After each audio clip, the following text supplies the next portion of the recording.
Hi guys, this is Chem100 closure notes number 1. This is part 3, and we're doing grams to grams calculations.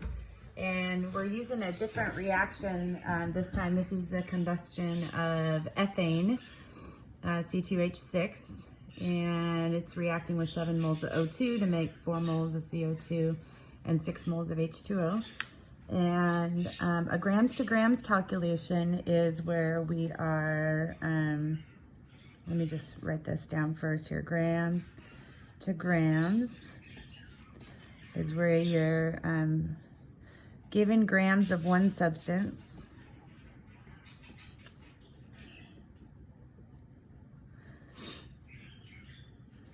and asked to predict grams of another substance.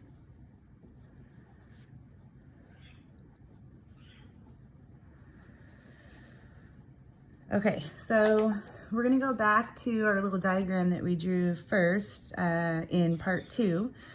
And we want to remember that at its heart, every stoichiometry calculation is a moles to moles calculation. So in every stoichiometry calculation, there'll be at least moles to moles. So we'll have moles of the known substance, and then we'll have the moles of our unknown substance. So we always have to have a mole ratio. And that's the unknown over the known coefficients, right? Okay, now if we're given grams of a substance, this is another step, and it's like the prequel, right? It's the one that comes before the moles.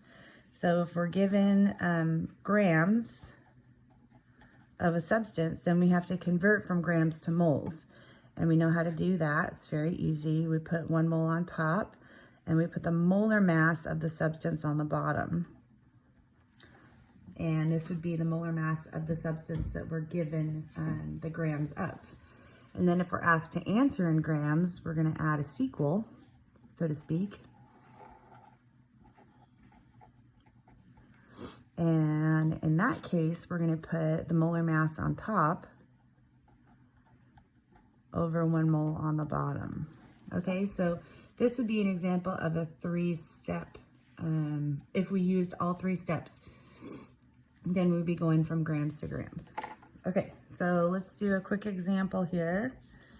Let's say that we have 15 grams of ethane, and that's the C2H6, are reacted, period, and we want to know how many grams of CO2 are made. Okay, so we're given grams of C2H6, and we're asked for grams of CO2. So we're going to start with our 15 grams of ethane. So C2H6. And so we're starting here at grams, and we're trying to go to grams of CO2. And we have grams of C2H6 to start with. Excuse me. So we're going to do 1 mole of C2H6 on the top, and then on the bottom we're going to find the molar mass of C2H6. So 2 times carbon plus 6 times hydrogen gives us 30.069 grams, and that is of C2H6. Okay, so that takes care of this first step. The second step is the mole ratio, and on the bottom is going to go the ethane. So we're going to go 2 C2H6, and then on top we put the substance that we're looking for. So we'll do 4 CO2s there because we're asked for the CO2. And that would get us from moles known to moles unknown. And then our last step is to get from grams, or excuse me, from moles to grams. So we're going to go 1 mole C2H, 1 mole CO2, because we're looking for CO2.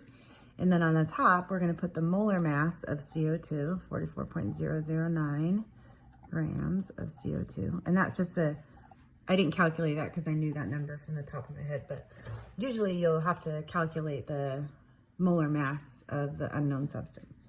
Okay, so the math that we're gonna do is 15 times the 1, and you don't have to show that obviously, times the 4 times the 44.009, it equals, and we're gonna divide by 30.069, it equals, and divide by 2, it equals, and that's gonna give us our answer.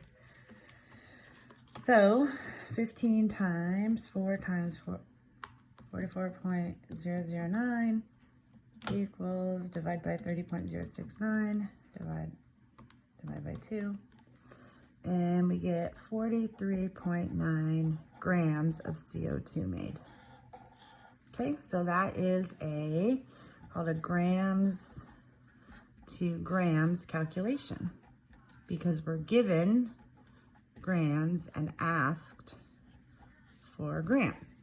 And you might be able to anticipate that we're going to be able to do any combination here of moles to grams or grams to moles, etc. But what I want you to keep in mind is if we draw a little imaginary line here, this is the question side. So you're either going to be given grams or moles, and this is the answer side, and you'll be asked for moles or grams. Okay? So that is part 3. Thanks, and we'll come back with 2 examples.